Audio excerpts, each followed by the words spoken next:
On dit toujours que la qualité d'une histoire se mesure à la qualité de son méchant. C'est pour ça que dans les meilleurs films ou dans les meilleurs jeux, on préfère tout le temps le méchant au personnage principal. Ils sont souvent bien plus intéressants et c'est eux qui volent la vedette. Pendant longtemps, la seule exception à cette règle pour moi, c'était Geralt dans The Witcher. Il crève l'écran à chaque fois qu'il est là. Je trouve qu'il est tellement bien écrit et charismatique qu'aucun méchant ne lui vole la vedette. Mais ça, c'était jusqu'au personnage que je vais vous présenter aujourd'hui qui l'éclipse totalement. Entre manipulation, pouvoir divin et malédiction, beaucoup disent que c'est le mal en personne, voire pire que ça, que c'était lui le véritable personnage principal de The Witcher 3 qui contrôlait tout depuis le début. Alors installez-vous confortablement et laissez-moi vous raconter l'histoire de Gunther de Meuret qui est aussi appelé le diable en personne. The Witcher 1 et 2 ont été d'énormes succès avec des notes de 86 et 88% sur Metacritic et à chaque fois ils ont été acclamés pour leur scénario qui était très prenant. Du coup en 2015 quand ils ont sorti The Witcher 3 ils étaient attendus au tournant pour ça. Le moins qu'on puisse dire c'est qu'ils sont allés bien au-delà de nos attentes en créant un des meilleurs méchants de l'histoire et je vais vous poser les bases pour tout comprendre. Dans l'univers de The Witcher il y a eu un événement qui s'appelle la conjonction des sphères qui a ouvert des portails entre différents univers et ça a permis à tout un tas de monstres d'arriver dans notre monde. Pour lutter contre ça, ils ont créé des sorceleurs qui sont des chasseurs de monstres génétiquement modifiés. Ils subissent des mutations génétiques pendant toute leur enfance, ce qui leur donne des capacités physiques et mentales hors normes pour les rendre capables de protéger la population contre les monstres. Nous, dans le jeu, on joue un d'entre eux qui s'appelle Geralt de Rive. Comme tous les sorceleurs, on passe notre temps à remplir des contrats, autrement dit, tuer des monstres contre de l'argent. Mais pour une fois, notre histoire ne commence pas avec un contrat, mais avec Geralt qui est à la recherche de sa femme qui a disparu. Ses recherches ne donnent pas grand chose pour l'instant, du coup, il va en profiter pour faire une petite pause dans une taverne, mais elle va valoir le coup puisqu'il va avoir une discussion assez surprenante avec un homme a priori tout à fait banal. Je cherche une femme. Comme tout le monde. Non, pas comme tout le monde. La femme que je cherche s'habille en noir et blanc et sent le lilas et la groseille. Yennefer de Wengerberg? Avez-vous vu Yennefer? Un éclaireur nilfgaardien l'a aperçue il y a quelques jours. Où ça? Elle est entrée au galop dans le camp au plus profond de la nuit, vêtue de noir et de blanc, précédée d'une senteur de lilas et de groseille et... Oui, je m'égare. Elle a parlé avec le commandant, puis elle est repartie. Vers où? Je ne suis pas omniscient. Demandez à la garnison. Entre voyageurs, il faut se serrer les coudes. Qui sait? Un jour, peut-être, vous me rendrez l'appareil? La situation est extrêmement bizarre. Comment est-ce qu'il peut savoir tout ça? Et surtout, pourquoi il dit que Geralt lui rendra l'appareil un jour? Bref, est-ce que c'est juste un type sympa qui est bien renseigné ou est-ce qu'il nous cache quelque chose? En tout cas, après sa rencontre, on va quand même suivre ses indications pour voir et se rendre à l'endroit qu'il nous a donné et grâce à ça, on va effectivement réussir à retrouver sa femme. Il avait vraiment raison et toutes ses indications étaient précisément exactes. C'est vraiment étrange. Comment est-ce qu'il a su tout ça? Quelques temps plus tard, Geralt va remplir un contrat pour un certain Olgierd van Everec qui nous demande de tuer une créature pour lui. Jusque-là, c'est la routine pour Geralt. Sauf que ce contrat va mal tourner et Geralt va se retrouver emprisonné sur un bateau. Tout semble perdu vu qu'il est en plein milieu de l'océan et que personne ne pourra venir le sauver. Alors qu'on semblait destiné à une mort certaine, comme par magie, Gunther apparaît. Nous nous retrouvons et vous avez encore besoin de mon aide. Je vais vous aider, Geralt. Mais avant toute chose, je veux m'assurer que vous me rendrez l'appareil. Quand tout sera fini, nous nous retrouverons à minuit au carrefour sous les saules, près du village de Martel. Ah, et je vais vous faire un cadeau pour que vous ne m'oubliez pas.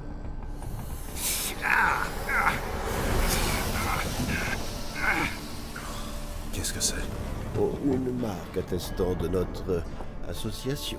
Ok, maintenant c'est Claire qui nous cache sa vraie nature. En plus, quand on se penche sur le lieu du rendez-vous, on se rend compte qu'il n'a pas du tout été choisi au hasard. C'est un croisement qui est souvent utilisé pour faire des rituels dans le but d'invoquer le diable. Ça sent clairement le roussi, mais bon, vu qu'on s'est fait piéger, on n'a pas trop le choix. On est obligé de se rendre sur le lieu du rendez-vous qu'il nous a donné. Lors du rendez-vous, il va nous parler d'un homme avec qui il a conclu un pacte. Il lui a promis d'exaucer 3 vœux, et pour payer notre dette, il veut qu'on l'aide à les réaliser. Le problème, c'est que ce mec, c'est Olgierd von Everec. À ce moment-là, on comprend que la mission d'Olgierd, c'était clairement un piège chapeauté par Gunther, tout ça pour qu'il nous sauve dans le bateau et qu'on lui soit redevable derrière. Il nous a piégés depuis le début pour qu'on ait une dette envers lui, parce qu'il avait besoin de nous pour l'aider à exaucer les 3 vœux d'Olgierd. Et puis au passage, on sait même pas c'est quoi ce pacte, on sait même pas ce qu'ils ont conclu ensemble. Pour l'instant, on va avoir aucune info là-dessus, mais Geralt va quand même être obligé de l'aider à réaliser les 3 vœux s'il veut lui-même se sortir de cette situation. Le premier vœu, c'est d'aider le frère d'Olgierd à passer du bon temps. Le deuxième, c'est de lui obtenir la maison de l'homme le plus riche de la région. Et le troisième, c'est de se rendre à l'ancienne maison d'Olgierd pour y rencontrer sa femme et lui offrir une fleur spéciale. Sa demande, elle est vraiment bizarre. Pour un sorceleur, ça a l'air étonnamment simple, mais alors pour un sorcier comme lui, ça l'est encore plus et il devrait pouvoir le faire en claquant des doigts normalement. Comme d'habitude, on se doute que Gunther nous cache quelque chose. On va vite s'en rendre compte puisque pour le premier vœu, en fait, son frère est mort, donc ça va être compliqué pour lui faire passer du bon temps. Et pour la fameuse maison, c'est en réalité la plus grande maison de vente aux enchères des royaumes du Nord et c'est impossible de l'avoir. Encore une fois, il nous a tout caché pour mieux nous manipuler. Pour son frère, Geralt va commencer par invoquer son esprit pour parler avec lui. Après une longue discussion, ils vont se rendre à l'évidence. En tant que fantôme, il ne peut rien faire vu que c'est un être immatériel, donc Geralt va devoir le laisser prendre possession de son corps pour aller faire des folies toute la nuit. Et croyez-moi, le frère va bien se faire plaisir en draguant tout le monde et en faisant la bagarre à tout va. C'était une nuit horrible pour Geralt, mais au moins, ça c'est fait. Pour la maison, ça va être beaucoup plus rudimentaire. Il va recruter une équipe et organiser un braquage. Simple mais efficace. Mais est-ce que vous avez été efficace? Vous avez remarqué que Gunther nous observait depuis le début? Quand on réalisait le premier vœu, il était là à nous observer cachés dans l'ombre. Et même pendant le braquage, il était toujours là à chaque instant à nous observer avec son petit sourire. On dirait qu'il est omniscient et qu'il joue avec nous comme un prédateur qui joue avec sa proie parce que c'est que comme ça qu'il prend du plaisir. Ça va se confirmer avec le troisième vœu qui est pour moi au passage la meilleure quête du jeu mais aussi la plus triste. C'est là qu'on va enfin voir le vrai visage de Gunther et enfin apprendre ce qu'ils ont conclu ensemble dans ce pacte avec Olgierd. Geralt se rend à l'ancienne maison d'Olgierd pour offrir la fameuse fleur à sa femme et enfin en terminer avec tout ça. Sauf que là, on fait face à une toute autre ambiance. La maison est abandonnée et cachée par la brume. On tombe sur un voleur qui est terrifié et en continuant d'avancer, on comprend vite pourquoi.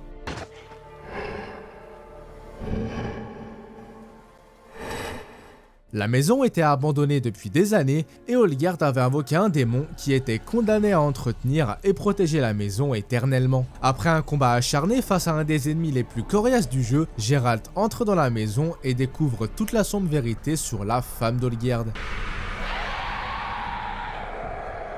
Elle est morte depuis des années et son fantôme hante la maison qui tombe en ruine. Elle va nous expliquer qu'à l'époque, c'était une femme sensible et elle avait commencé à remarquer qu'Olgierd changeait de plus en plus. Elle n'a pas eu le courage de chercher à comprendre pourquoi et elle l'a laissé devenir un monstre au cœur de pierre jusqu'à ce qu'il la quitte et la laisse seule mourir de rage et de chagrin.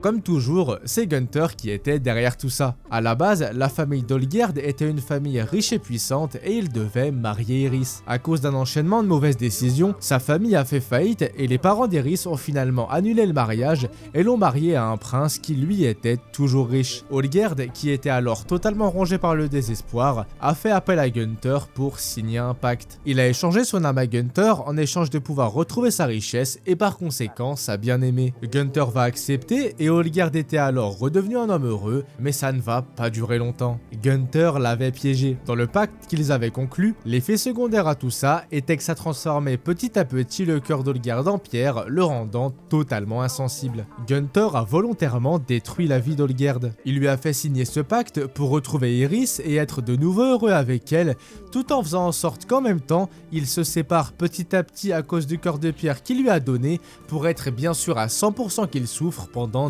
des années. C'est diabolique et c'est pas fini. Maintenant qu'on a terminé les 3 vœux, on se dit qu'il va enfin nous enlever la marque et nous laisser tranquilles. Mais vous commencez à le connaître, il va nous laisser avec un dernier dilemme. Dans le pacte qu'Olgierd a signé avec Gunther, il est stipulé que Gunther pourrait prendre l'âme d'Olgierd seulement si un intermédiaire exauçait ses 3 vœux et s'il se rejoignait sur la lune. Là, tout devient clair. Gunther a signé ce pacte avec Olgierd, ensuite il a profité de la mission qu'Olgierd nous avait donnée pour venir nous sauver et nous nous forcer à devoir lui être redevable. Comme ça, il n'avait plus qu'à nous demander d'exaucer les 3 vœux pour faire ce qu'il a toujours voulu faire depuis le début, prendre l'âme d'Olgierd. Après, même si les 3 vœux ont été réalisés, ça semble impossible qu'il se retrouve sur la lune, donc a priori, il n'a rien à craindre. Sauf si encore une fois, Gunther l'avait piégé. Je veux voir que tout le monde a pu venir.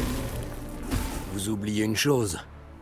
Le pacte stipule que pour l'avoir, vous devez exaucer mes 3 vœux, et... Et vous retrouver sur la Lune.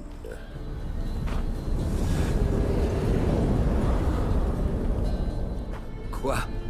Non. Nous avions un pacte. La Lune est là-haut. Là! Pas... ici. J'ai exaucé vos vœux, ici, sur la Lune.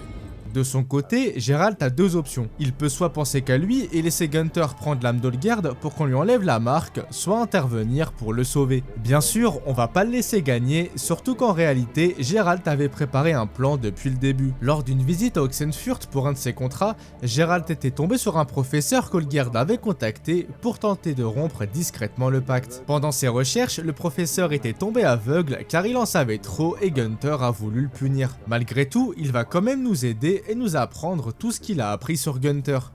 Gunther élabore des contrats, des formules pièges, des défis à l'intellect.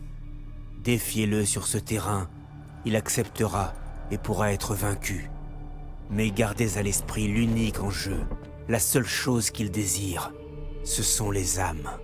Grâce à lui, Geralt a enfin trouvé son seul point faible. Il ne peut pas résister à des pactes dans lesquels des âmes sont en jeu. C'est comme ça qu'il a piégé Olgierd, mais c'est surtout comme ça aussi que Geralt va pouvoir le piéger à son propre jeu. La solution pour sauver Olgierd, c'est donc que Geralt propose son âme à Gunther en échange d'un défi. Il va évidemment accepter, et c'est comme ça qu'on va se retrouver dans son monde magique. Vous vouliez jouer? Très bien. Jouons. Je vais vous soumettre une énigme. Résolvez-la.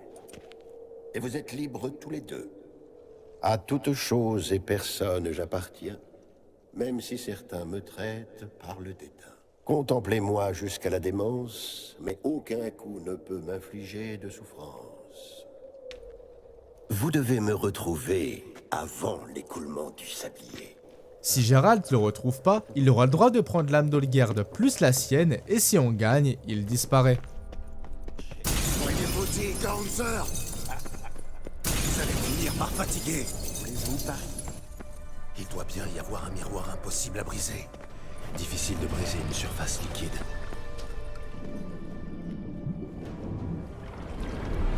Gagner. Poussé en croque, décoplace en roi.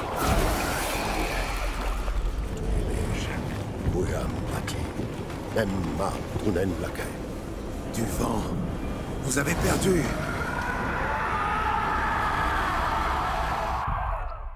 Geralt a réussi. Il est enfin libéré de cette horrible marque et il a réussi à sauver Olgierd au passage. Enfin, je sais pas vraiment s'il l'a sauvé. La malédiction étant rompue, il peut de nouveau ressentir des choses, mais la seule chose qu'il ressent, c'est la douleur causée par ce que lui a fait perdre Gunther. On croyait bien faire en défiant Gunther pour sauver l'âme d'Olgierd, mais au final, sans le vouloir, on l'a condamné à un chagrin éternel. Encore une fois, Gunther a gagné. Il a obtenu ce qu'il voulait. Mais est-ce qu'on le savait pas depuis le début? En anglais, il s'appelle Gunther Odim, ce qui fait que ses initiales font God, Dieu en anglais. Donc est-ce que c'est pour ça qu'il obtient toujours ce qu'il veut? Est-ce que c'est le dieu de cet univers? Parce que ça expliquerait pourquoi on ne sait rien sur lui, qu'il a l'air d'être toujours au courant de tout, et surtout, pourquoi il a l'air d'avoir tous les pouvoirs possibles dans cet univers. Eh bien au risque de vous décevoir, on ne sait rien sur lui. On ne sait même pas qui c'est, d'où il vient, ou même son âge. Même quand on lui demande, on n'a pas la réponse. Qui êtes-vous, au juste?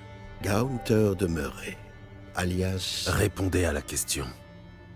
Ah, la question concerne ce que je sais faire. En résumé, je fournis aux gens ce qu'ils demandent. J'exauce leurs souhaits, en somme. Pour les lâcher dans un monde de douleur? Que nenni. C'est la mauvaise formulation qu'il faut blâmer. Je ne triche pas. Je donne aux gens ce qu'ils demandent, rien de plus.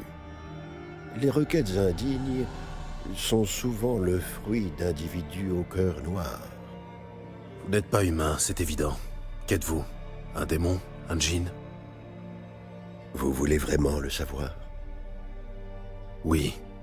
Non, Gérald. Pas vraiment. Pour cette fois, je vous épargne en n'exaucant pas votre souhait. Tout ce qu'on sait, c'est que selon la légende, ça fait des siècles qu'il fait ça. Il est toujours là pour faire la même chose. Trouver des personnes dans le désespoir, apparaître comme un sauveur en leur promettant monts et merveilles avec un pacte, les arnaquer dans le pacte et les regarder souffrir et en payer les conséquences petit à petit. D'ailleurs, on peut remarquer les malheurs qu'il cause partout dans le jeu. À plein d'endroits, il y a des petits indices qui sont laissés exprès pour comprendre que cet événement tragique qui arrive a été causé par Gunther. Par exemple, dans le jeu, on a beaucoup de monstres qu'on affronte qui sont en réalité des humains à qui on a jeté une malédiction, et grâce à plein de petits indices laissés, on comprend que ce sont des personnes dans le désespoir qui ont été piégées et maudites par Gunther. Personnellement, j'aime beaucoup le comparer au Joker dans Batman. Ce sont des sortes de chiens errants qui n'ont aucun but dans la vie à part causer le mal. C'est pour ça qu'il est terrifiant et que je dis que c'est le mal en personne. Contrairement à beaucoup de méchants qui vont commettre des actes malveillants pour gagner de l'argent ou pour devenir connus, pour lui, c'est ça sa finalité. Il fait ça juste par plaisir. C'est pour ça que beaucoup le considèrent comme le diable de l'univers de The Witcher.